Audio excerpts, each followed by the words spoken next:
નમસ્કાર, આપ જોઈ રહ્યા છો નેશન પ્લસ ન્યૂઝ. હું છું આપની સાથે હેતલ ભગત.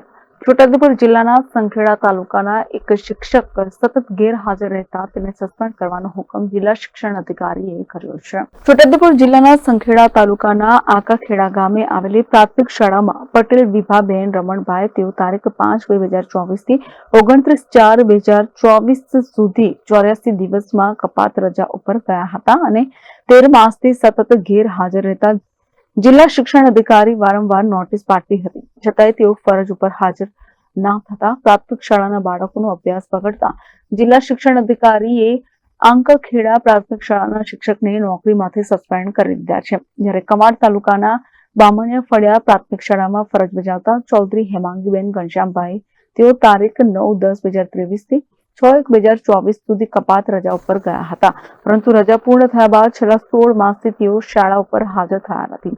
અગાઉ પણ આ શિક્ષક સતત ગેરહાજર રહેતા તેઓને સસ્પેન્ડ કર્યા હતા અને તેઓ તારીખ 7/10/2023 રોજ પરત હાજર થયા હતા, પરંતુ તેઓ ફરીથી રજા ઉપર જતા જિલ્લા શિક્ષણ અધિકારીએ આની તપાસ સમિતિ બનાવી અને તેઓ સામે આખરી નોટિસ પાઠવી છે અને 7/5/2025 રોજ જિલ્લા શિક્ષણ અધિકારીની કચેરીમાં હાજર રહેવા માટે નોટિસ આપવામાં આવી છે.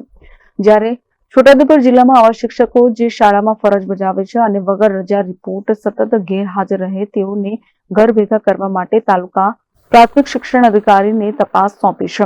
જ્યારે છોટાઉદેપુર જિલ્લામાં પ્રાથમિક શાળામાં શિક્ષકોની ઘટ છે, તો બીજી તરફ આવા શિક્ષકોની સરકારી ચોપડે નોકરી બોલાતી હોવાથી જગ્યા ખાલી દર્શાવી શકતા નથી, જેના કારણે નવી ભરતી થતી નથી અને બાળકોનો અભ્યાસ શિક્ષક વિના બગડે છે. જેના કારણે જિલ્લા વિકાસ અધિકારીએ શિક્ષણનું સ્તર સુધારવા માટે અને ખાલી જગ્યા પર શિક્ષકની નિમણૂક થાય તે માટે ગુલ્લા મારતા શિક્ષકોની શોધખોળ આદરી છે. છોટાઉદેપુર જિલ્લાના સંખેડા તાલુકાની આકાખેડા પ્રાથમિક શાળામાં ફરજ બજાવતા પટેલ વિભાબેન રમણભાઈ છેલ્લા 1 વર્ષ કરતાં વધુ સમયથી બિનઅધિકૃત ગેરહાજર જણાઈ આવેલ છે.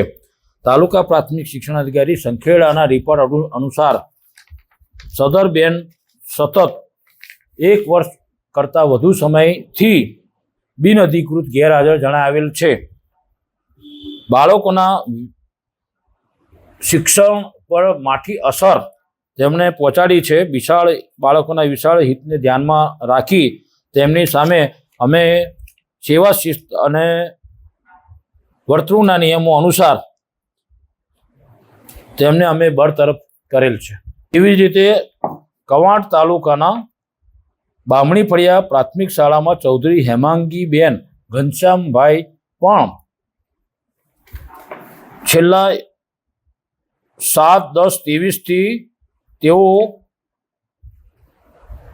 કપાત પગારી પર રજા પર છે.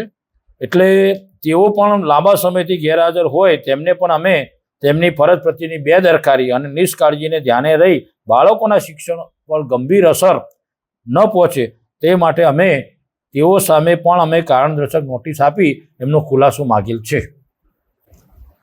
જે શિક્ષકો કોઈપણ પ્રકારની જાણ વગર બિનઅધિકૃત ગેરહાજર રહેવા પામેલ હશે તેવા તમામ શિક્ષકોની અમે માહિતી મંગાવેલ છે અને એ આવેલ માહિતીના આધારે તેઓને અમે કારણદર્શક નોટિસ આપી અને ખુલાસો માગીશું. અમે એમને બચાવની છેલ્લી 3 તક અમે નોટિસ દ્વારા આપી અને પછી પણ જો એ હાજર નહીં થાય અથવા તો એ ફરજ પ્રત્યેની એમની બેદરકારી જો જણાઈ આવશે તો એમને અમે આગળની બરતરફ સુધીની કાર્યવાહી કરવા માટે અમે કાર્યવાહી કરીશું. Rehan Patel, nation plus news, Chhota Udepur.